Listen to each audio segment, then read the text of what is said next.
This episode of the Cinema Toast Brunch podcast is brought to you by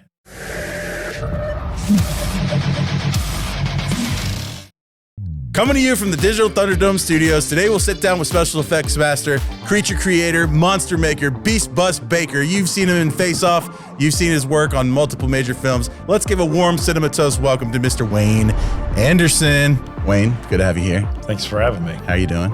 Pretty good. A little tired. I just came back from St. Louis, driving back down to Florida, so it's been on the road for about 9 hours right now. Okay.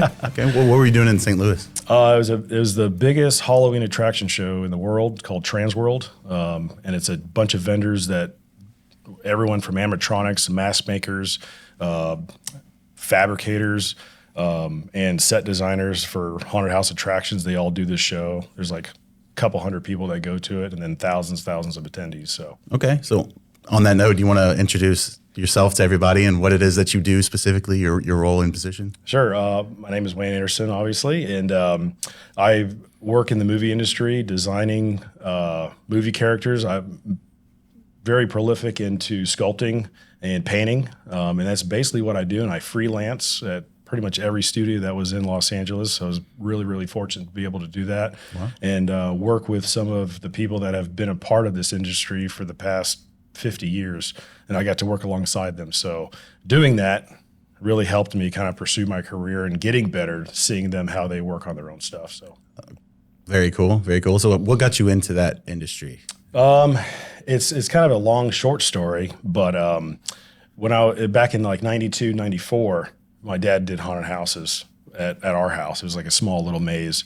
And then, I was like probably like 7, 8 years old.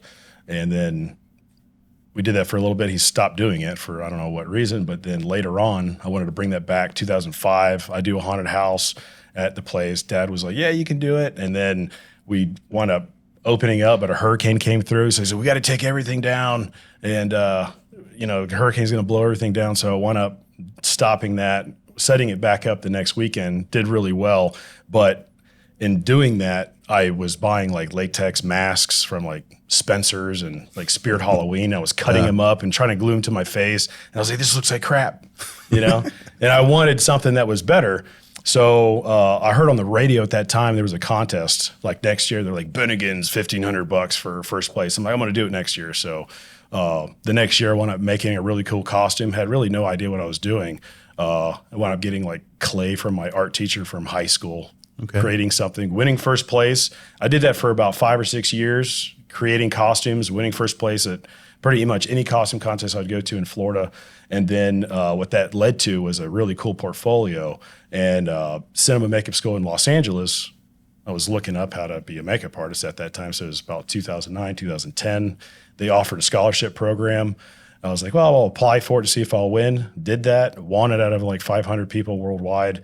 And then basically my wife and I sold everything we had in Florida, moved to LA, and then that's pretty much history. Okay. Yeah. Very, very cool. So you didn't really come from a artistic formal background. You just learned by doing and just started taking it over your own imagination. Yeah. So what does go on in that head of yours? It's growing up in Florida, there's always nature and everything like that around me. I was never into the whole movie side of things.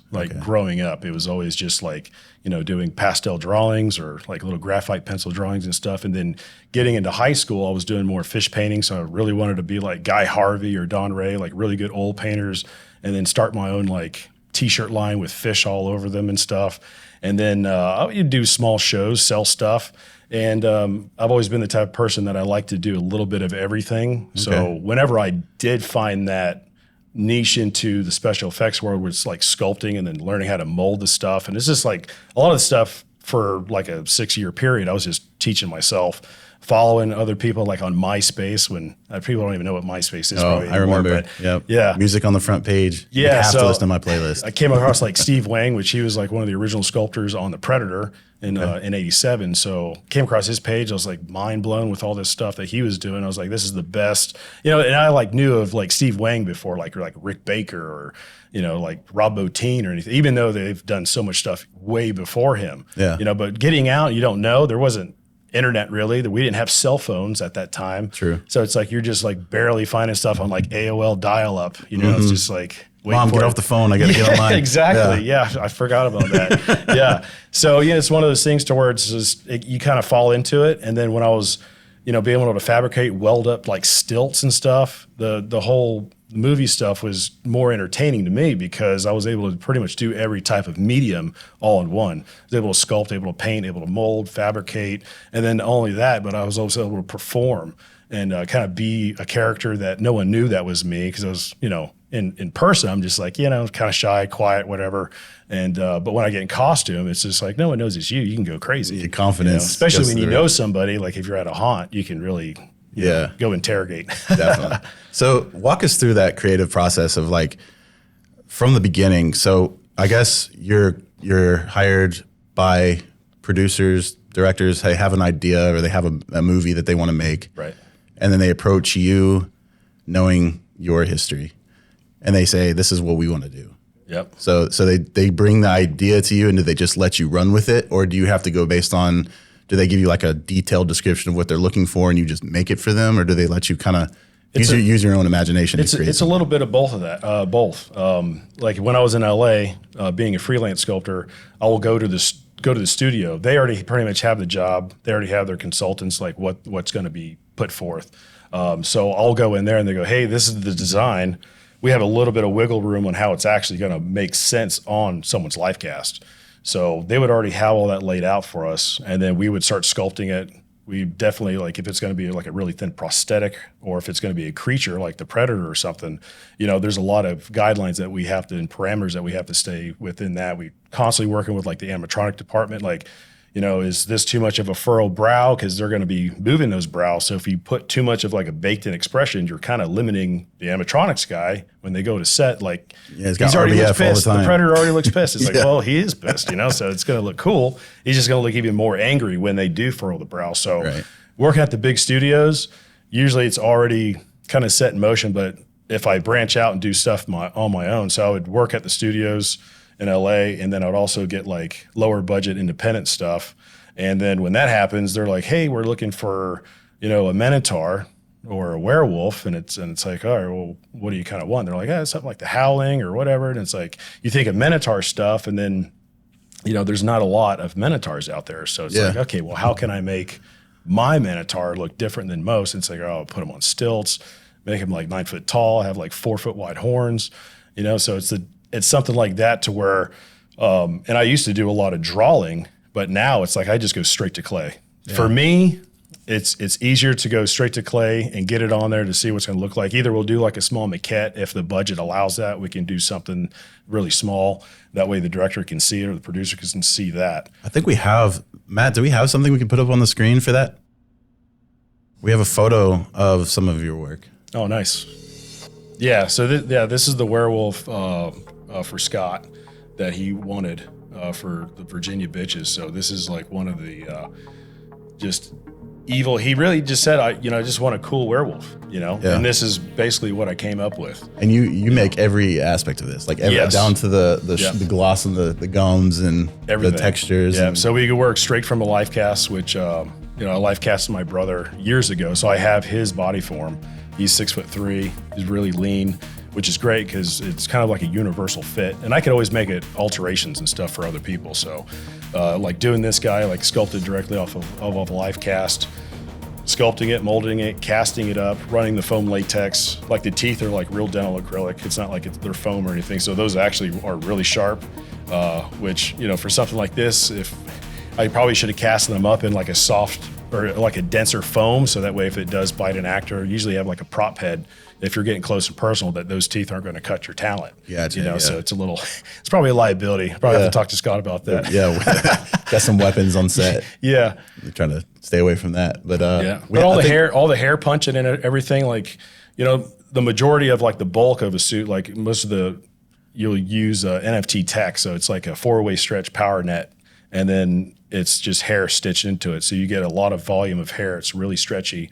And then for that transition into the face, it's all punched one by one with a little needle. Wow, that's time consuming. Yeah, it's very time consuming, yeah. So is it just you that works on these, or do you have people that like help you do the... It really depends on the amount of time that I have, the budget, and then, I'll bring people in from like LA, or I have friends in Texas and stuff. So they're all kind of like all over the country. So it just depends if they're available. Last year we had a big strike. A lot of people were not working. So I was able to fly people in for certain projects. So very cool. I mean, not for the strike, but Yeah. I mean, I assume they got what they wanted. I mean, I know they settled that, but hopefully everybody came out. Yeah, they're probably still negotiating stuff. Like they got what they wanted, but no one really gets what they want, so. True. I mean, the top gets what they want. Yeah. Usually. Yeah. The on-set people get what they want, but because they're union, but everyone in the shops, like there's no union for us. If we get sick, where's our healthcare at? You know what I mean? So it's okay. So it's more, you are really truly independent. Oh yeah. Okay. Yeah. So let's talk about some of the movies you've worked on. So tell me about, I guess we could start with some of the earlier stuff and then work towards the most current stuff. So you want to start with like some of the movies you worked on that might be notable, people might be able to look up, or did they remember? So I guess probably one of the most iconic like TV series that I worked on, and then it also blew up with Stranger Things. And that would, to me, I was just like, Mark Viniello called me into Spectral, and I think it might have been my first time working at Spectral. And Spectral's like one of the huge effects houses there.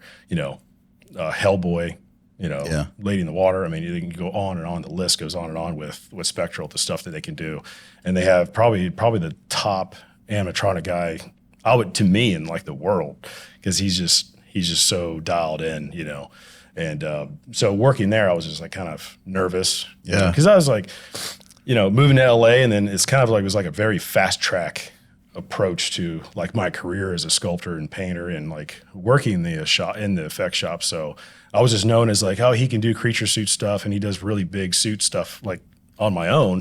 And it's like, so getting those jobs where they're working on creature suits, I think that really helped me out getting those jobs in those positions. So my first day at Spectral going there for Stranger Things, I like walked into the wrong room, and I was like, I don't know if this is it, because they have like 3 buildings in Burbank. And I go in there, I like open the door, and I see Miles Tevis and Brian Wade sitting there, and I'm just like, and I know them like some of the best sculptors in the world there for creature stuff and just everything. Miles Tevis worked on, Darkness for, Rob Bottin, and all that stuff, designing stuff for Legend. So I was just like seeing him, I was like, oh my God. And then I go out, and they're like, is this the right door? And they're like, no, it's around the other side. So then I went and met Mark Elzaldi, and then sat there and finally got into the right room. And then they walked me around back, and they're like, okay, we're going to be working on this Demogorgon character and stuff. It's for Stranger Things. It's a really cool, nostalgic kid movie. They're on bicycles, kind of like a Goonies meets E.T. kind of vibe. I was like, oh, that's cool. And so, I've sculpted like stilt coverings before for my own creatures and stuff. So that's pretty much what they put me on. So they were working on the head. They already had, I think, the body finished and sculpted. And then so I was working on basically from like the knee down, sculpting on that. And I was like flying through it. And then Mark had came out. He's like, you can slow down. You don't want to sculpt yourself out of a job. I'm like, okay, because that's how I am. It's like, instead of like drawing stuff, it's always been, I just go straight to clay, and that's how my mind is programmed, is just to sculpt it, because I'm literally drawing it and sculpting it at the same time in my head on what it's going to look like. Okay. So they're like, yeah, it's going to be like an ostrich foot, and he's going to have a mechanism, kind of like almost like a drywall stilt. And if you go to the Spectral Motions Instagram page, you can see the mechanism. Mark Steger, he was the character actor for that, and he can move his foot up, and it would literally tap the toes on that character. But you don't ever see it in the series because they use a lot of CG over the top. So there's only like a few elements that are like physically practical. So Stranger Things was one. That's a pretty big deal though. That was a huge hit. Yeah, it really was. Yeah. So after Stranger Things, I guess, what would be your next? After Stranger Things, worked on Ghostbusters, the 2016 one with all the chicks in it and stuff. Yep. Okay. And I did that at Rick Lazarini's, the character shop, sculpted Slimer, Mrs. Slimer, with a bunch of other guys. It's just not me. There's a crew of us working on elements of everything. So that's always really nice, is when you're working with somebody else that's been in the industry for 20, 30 years. They have their way they're doing stuff. So when you get to see that as a young artist in the industry, it really helps you fast track and go, okay, well, that's how they do stuff. That's how they like it.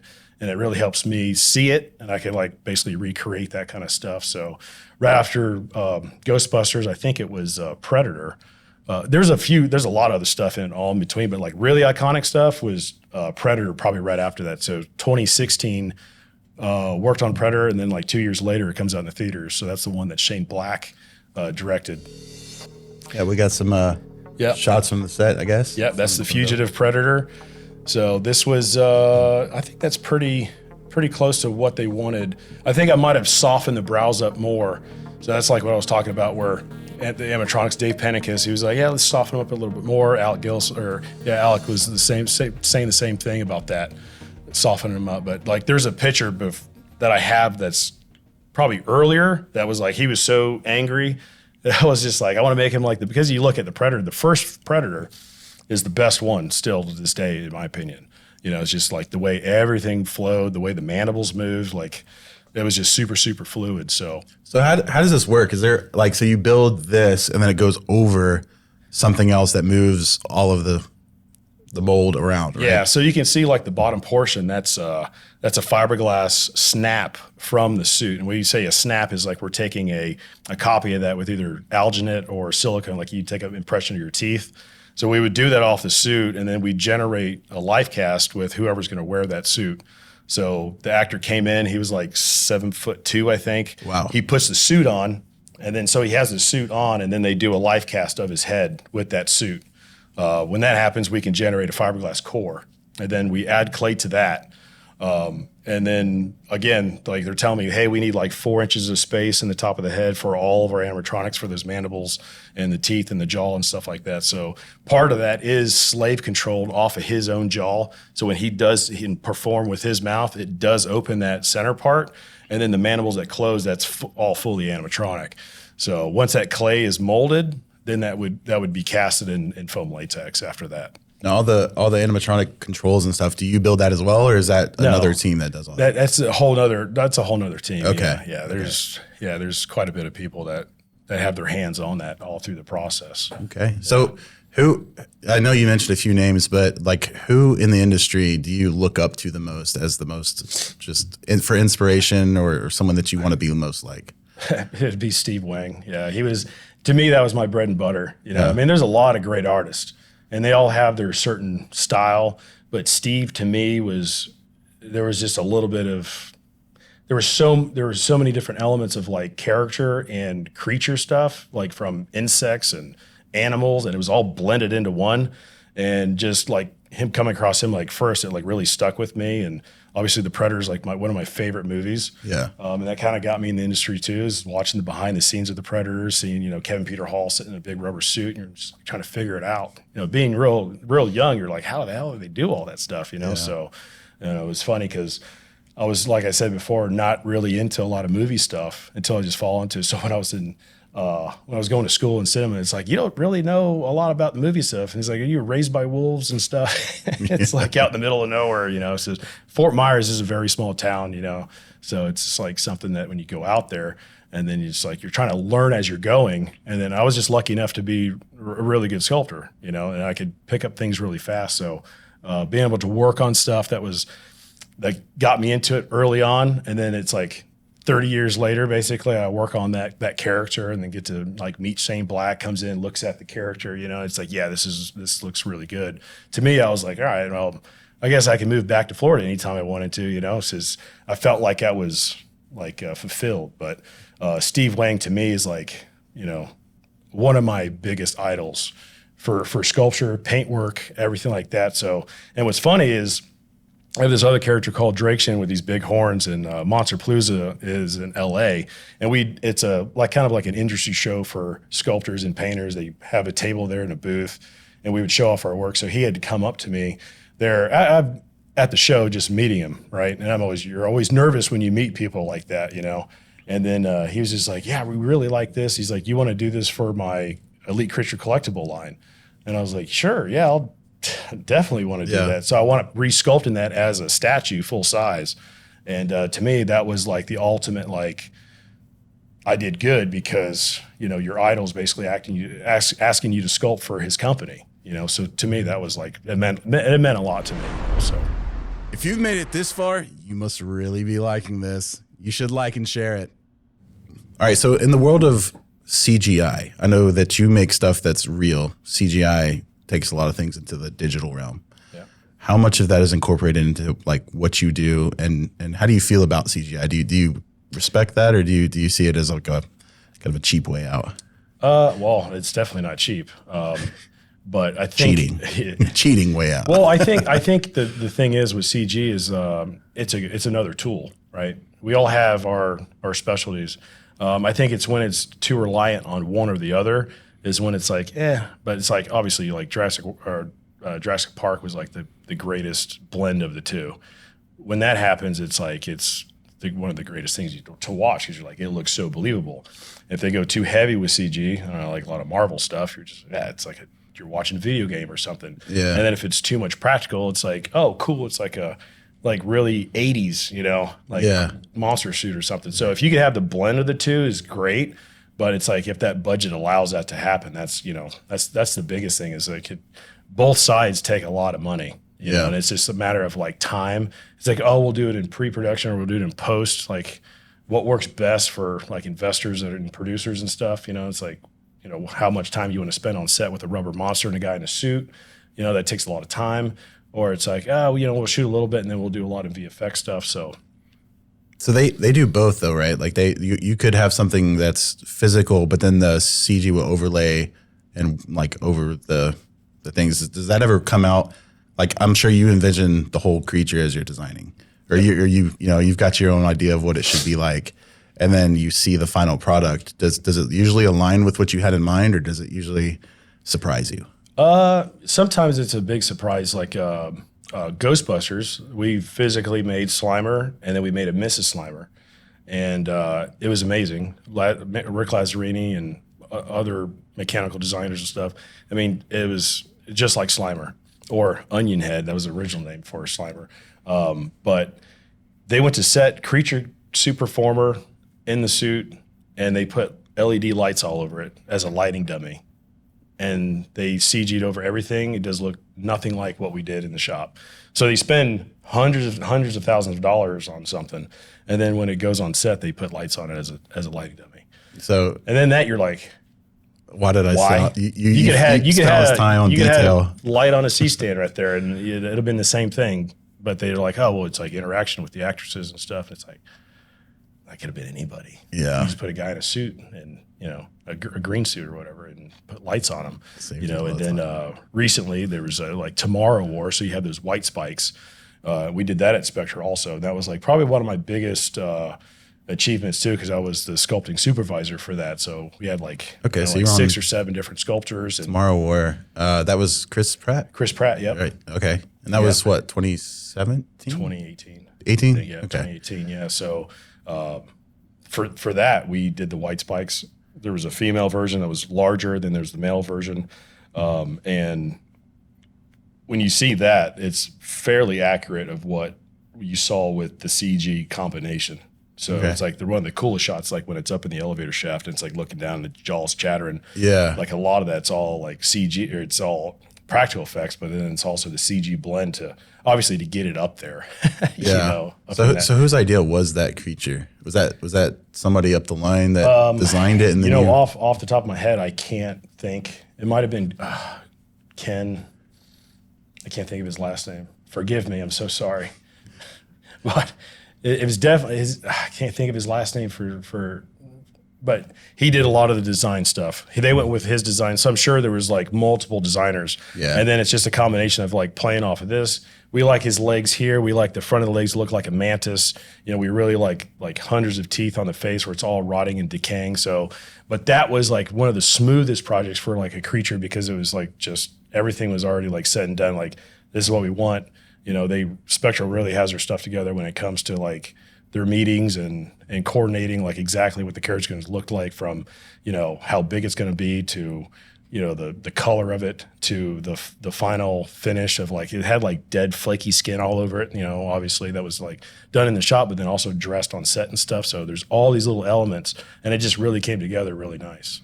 So the creatures themselves, the sound and the way they move and stuff like that. Do you imagine any of that while you're designing and sculpting something, or do you just kind of, I just know what I want it to look like and that's it? So you have an idea of what it would sound like? Yeah, it depends on what it is. Like if it's already something been established, you're like, you know what it sounds like. But like a character like that, you don't know until you watch the movie, but you figure like it's like maybe like it's a cicada or something, and then they slow that down to where it's like clicking noises or something like that. So it's like, what is it going to move in there? Because they were telling me that the jaw's going to like do this really cool chatter. And it's like, oh, kind of think of like a cicada, and then like slow the audio down or whatever. So do they ever approach you and ask you for your input for like what do you think this would be like? No, so they're just like, you're the visual guy. Yeah, like we got this from here. Once you give us what we want, pretty much. But they let you have a little bit of like free rein when it comes to what you. As far as sculpture wise, I mean, a lot of that stuff is like whoever's sculpting it, they're going to put their kind of like their signature style onto it. You'll definitely see certain stuff, and like I could pick out like, oh, that's a Joey Roscoe, that's a Miles Tevis, or that's a Brian Wade, Steve Wang. Whoever's sculpting, you can really tell like their style. Everyone has like a certain style. So okay, so let's talk about this one. He seems friendly. Yeah. So this is the Minotaur I came up with for Scott. I was like, it comes to get when as an artist, you're like rushing, trying to put things together, and it's like you really never know. And I guess this is kind of like the downfall of not having like a drawing out of it first, or a maquette or a ZBrush model, is that you never really know what it's going to look like until it's like on set, completely put together. And that's kind of like, for me, this is like when I was putting it all together and then seeing it on set, walking through like all these like obsidian columns and stuff, and I was just like, man, this looks really good. What's the light hitting it, and the way Scott had everything set up, it looked really good. And I was like, man, it kind of looks like a Frazetta painting. Like I was just like the way like all the muscles and forms and stuff, and I'm like a huge Frazetta nut too with paintings and stuff. I just love that style. Yeah. So to see that, I was like, all right, it looks really cool. I think it's going to read really well. But yeah, I was just like, trying to create a character that was totally different as far as like how big the horns were. It's like, you can go small. Well, all the Minotaurs that I saw had really small horns, but I'm like, I want like 4 foot. Yeah. Like, why not? Just go big. Go big with them. Yeah. Same thing. Big claws, like translucent claws. It's like, you can go solid black on them or whatever, but you get those little lights, shining through. You really see all that stuff. Yeah. So it's just like you try to think of every little thing that make it cooler, So this was that was for a Scott Hansen film. Yes. Which one was that? This is the Virginia Bitches. Virginia Bitches. Yeah. Okay. It's the same one with the werewolf. So this is the Minotaur for this sequence. So yeah, it was a lot of fun seeing that. And then the super performer is Oliver, and he just absolutely killed it. So he's on digigrade stilts that I designed and welded up. Digigrade stilts is something they call it, that they've been around for years, but they just say digigrade, and that just tells you that the leg's kicking back at a certain degree. So it looks like a dog staying on its hind legs. So is that like kind of how they walk in human ways or kind of weird ways? Is like it just pushes it out of like the human form and more into like the character creature realm, so it looks more animalistic. Having that type of like hoof, you're going to see like a dog leg or a cow or whatever. You're not going to see it just like, whoops. You're not going to just see it like straight down. Yeah. So you're just gives a whole nother perspective, especially with like a silhouette is a lot what I work off of. So you have a really cool silhouette. It's what you play off of. So have you, so are you good at walking on stilts? Have you? Yeah. Yeah. These I could put on, and you can't really run in them because you would definitely need to have like more carbon fiber type running abilities for that. So like these are like the werewolf ones have carbon fiber in them and they're steel welded. These are just all like fiberglass with steel.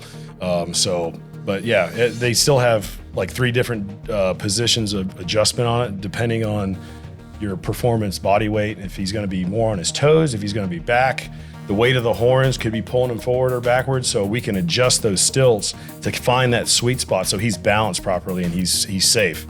So that he's outside on weird terrain or whatever, and it had a little bit of a slope, but I'm watching him perform and I was like, man, he's really doing good, because he was like stepping back and I thought he was gonna fall, and I'm like used to like running in. I was like, catch him. It's like get hit with a horn. It's like you just take one for the team kind of thing. But he never fell, and he did great for like 5 hours. He was just nonstop killing it. Very cool. Very cool.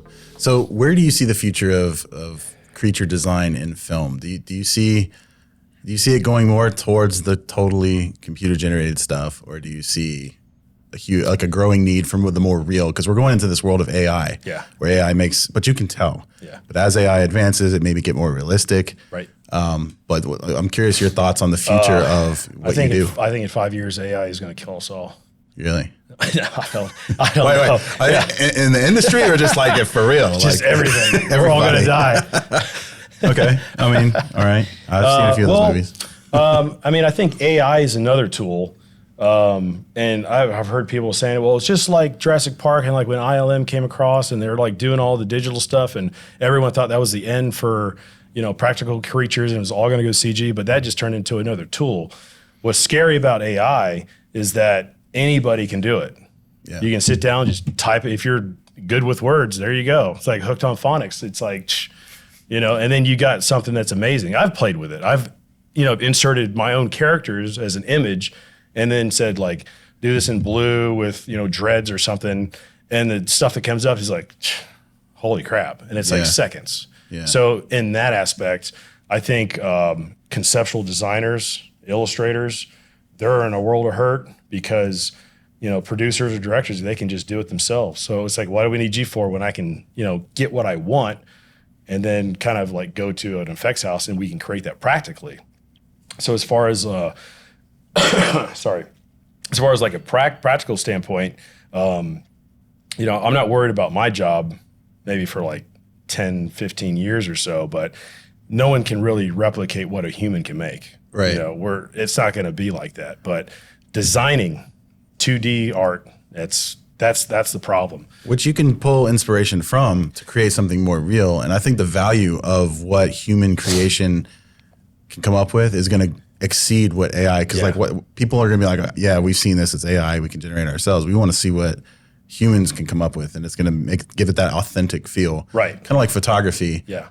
You can generate an image on AI, but nothing's going to beat the real thing. Yeah. Even if AI can almost perfectly simulate that, it still feels artificial. Right.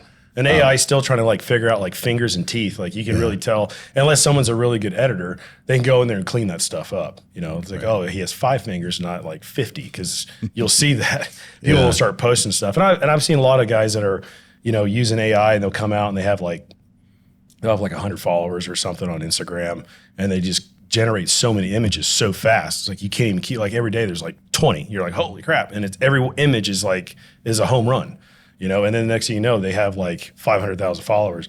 The problem with AI is that it's stealing images that are already existing. Right. Right. So it's kind of like they're just ripping off other stuff. So it's a blend of all that. So it's a little bit like, I've seen that before, I've seen this before, but it's so good that we can't really tell what it is. Yeah, and they changed it so much that you can't really you can't really go after them for credits or copyright, because they've changed it just enough to legally. Yeah, it's like past 20%. Yeah.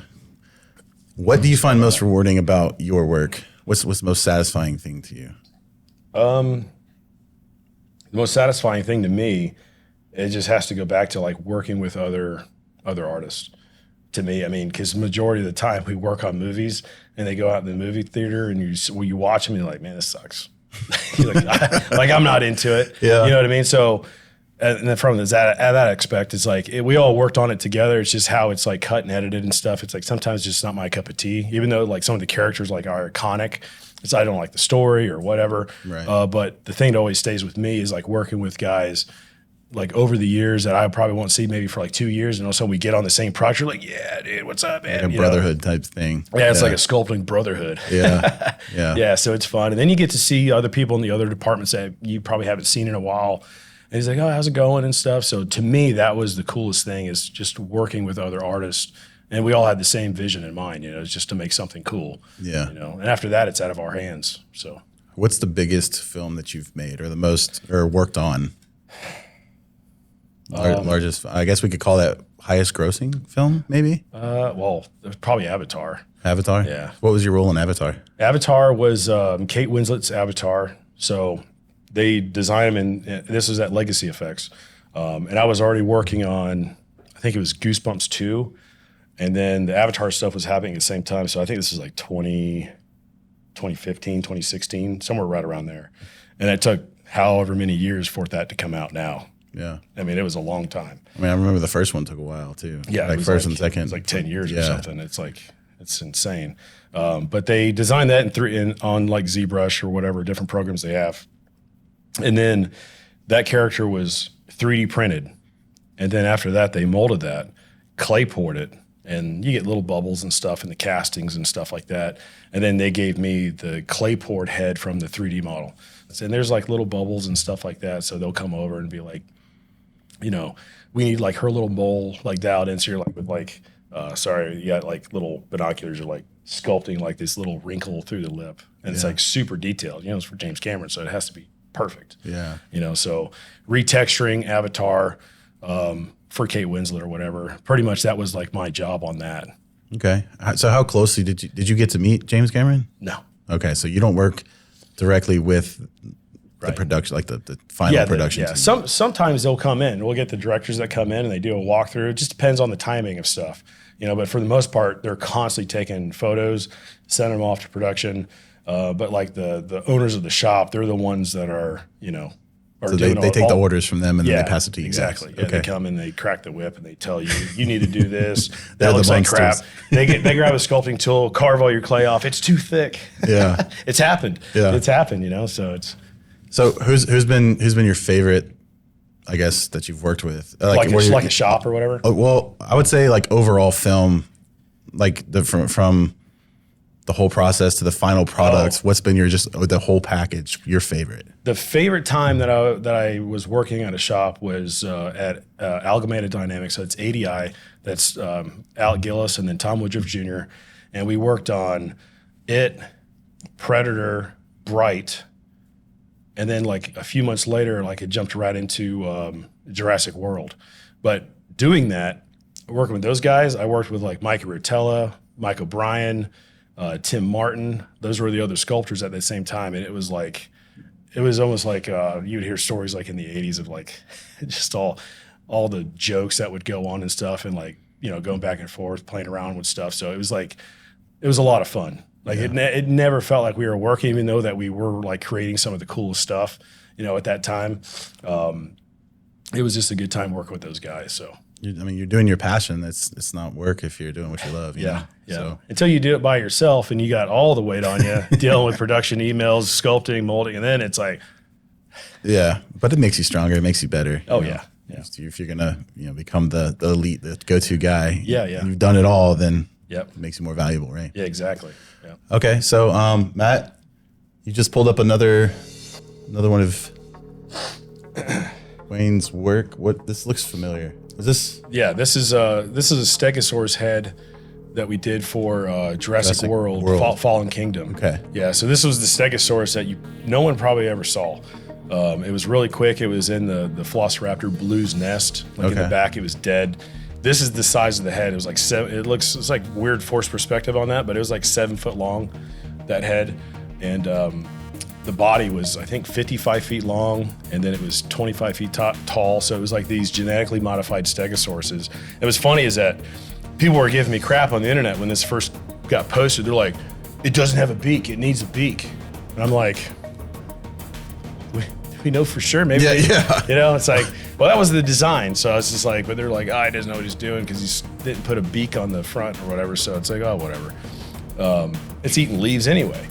You know what I mean? So, but this funny story is that originally we were sculpting all these big giant panels of scales. So it was myself, Chris Guinto, it was Josh McCarron, Nick Reinhardt, that was doing majority of the clay sculpting.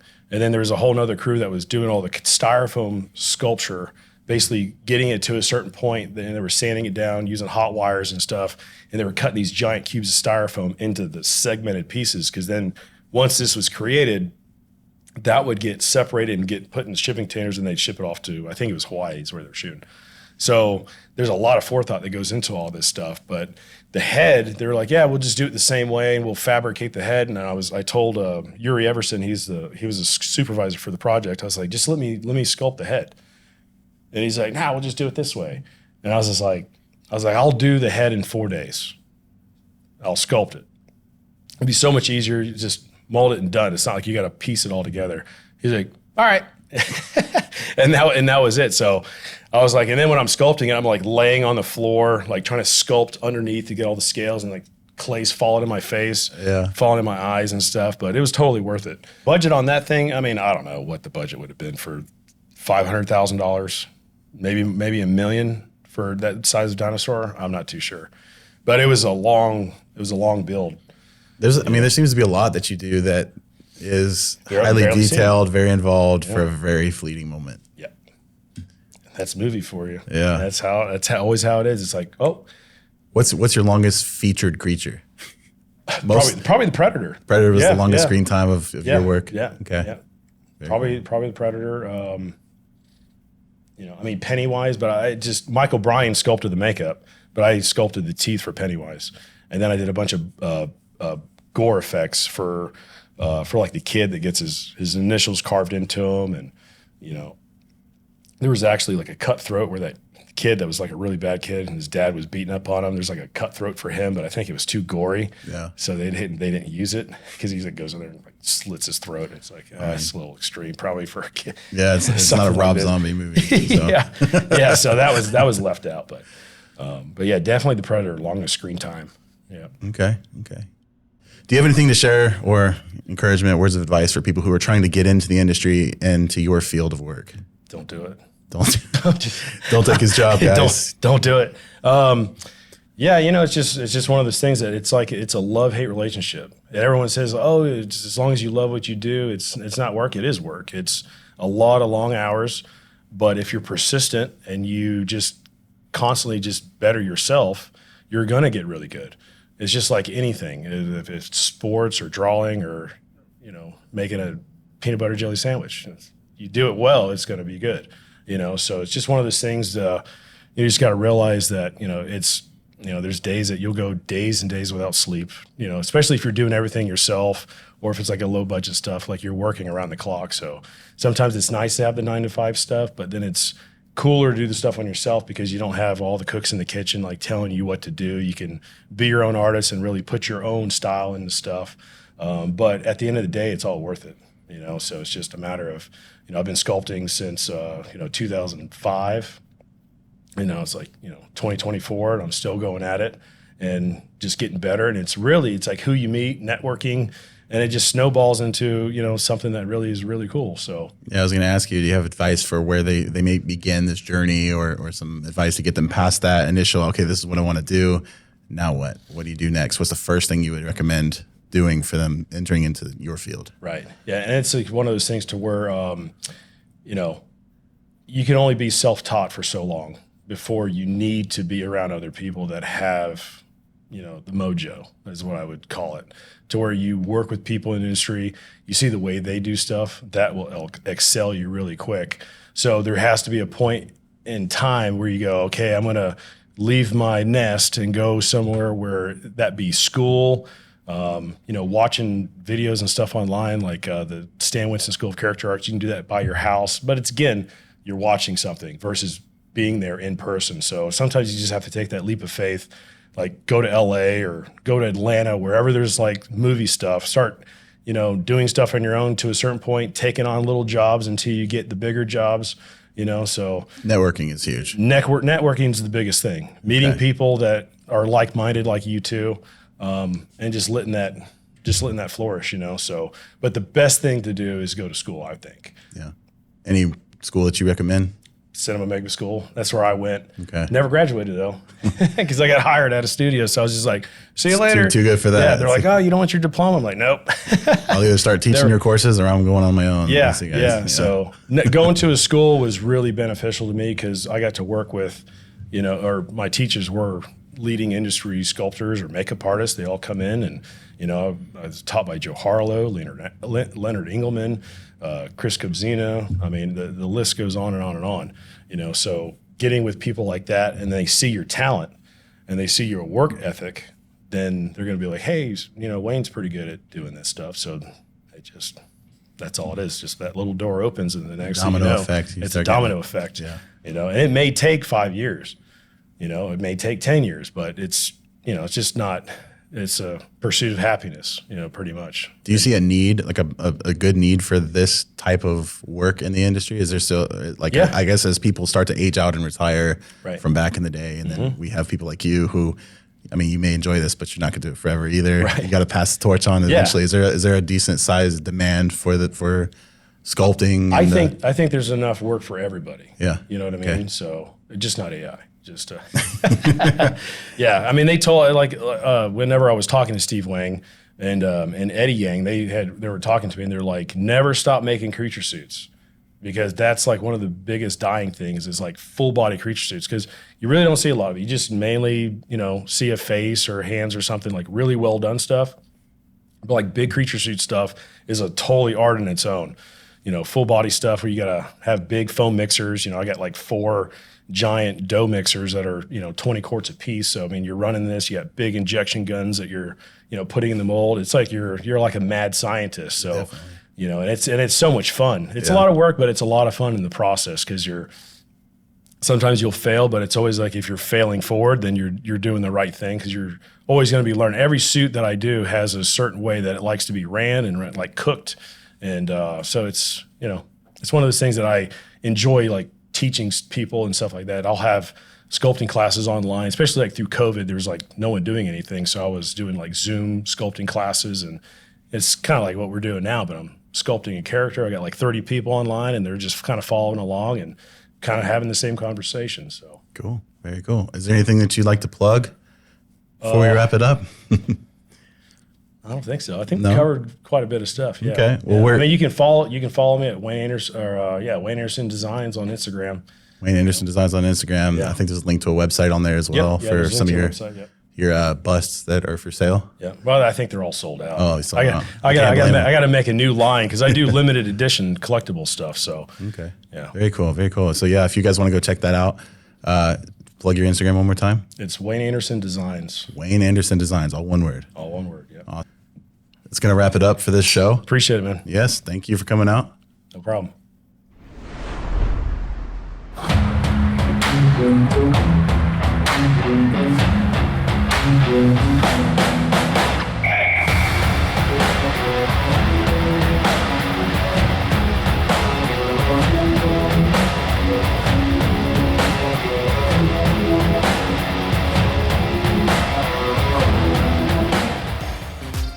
If you enjoyed this episode of Cinnamon Toast Brunch Podcast and would like to see more, hit that subscribe button and the notification bell to get reminded the next time we upload.